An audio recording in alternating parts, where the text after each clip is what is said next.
গর্ভের বাচ্চা সুন্দর হওয়ার জন্য এই বিশেষ আমলটি যদি 7 বার করে নিয়মিত পড়তে পারেন, আল্লাহ পাক আপনার সন্তানকে অধিক সুন্দর করে পৃথিবীতে পাঠাবেন ইনশাআল্লাহুল আজিজ।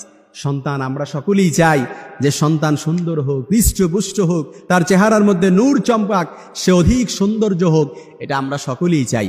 এজন্য এই সর্বশ্রেষ্ঠ নেয়ামত দুনিয়ার মধ্যে আপনি যদি আপনার সন্তানের সৌন্দর্য চান কিংবা আপনার সন্তান সুন্দর হোক এটা আপনি চান, এই বিশেষ আমলটা যদি 7 বার নিয়মিত পড়তে পারেন, আল্লাহ পাক আপনার সন্তানকে অধিক সুন্দর করে পাঠাবেন। সন্তান এটা দুনিয়াতে সবচাইতে সৌন্দর্য। তবে আমলটা কিভাবে করবেন আমি বলে দিচ্ছি। নিয়মিত 7 বার করে পড়বেন আল্লাহুম্মা জাম্মিলাহু ইয়া নূর। এই দোয়াটা একেবারে সংক্ষিপ্ত দোয়া, আমি আবারও বলে দিচ্ছি। আপনারা ইনশাআল্লাহ এই দোয়াটি 7 বার করে নিয়মিত পড়বেন আল্লাহুম্মা জাম্মিলাহু ইয়া নূর, আল্লাহুম্মা জাম্মিলাহু ইয়া নূর। কিভাবে পড়বেন?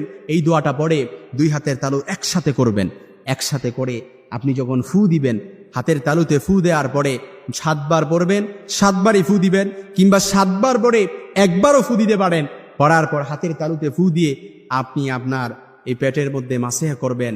দেখবেন আল্লাহ পাক, আপনি আল্লাহ পাকের কাছে চেয়েছেন, আল্লাহ পাক আপনার এই সন্তানকে অধিক সুন্দর করে পাঠাবেন, যার চেহারার মধ্যে নূর চমকাবে, যার চেহারার মধ্যে আলোকোজ্জ্বল ঝলমল করবে ইনশাআল্লাহুল আজিজ। আপনি যদি আমলটা করতে পারেন, কারণ সন্তান এটা হচ্ছে দুনিয়াতে সর্বশ্রেষ্ঠ নেয়ামত। যার সন্তান নাই সে বুঝে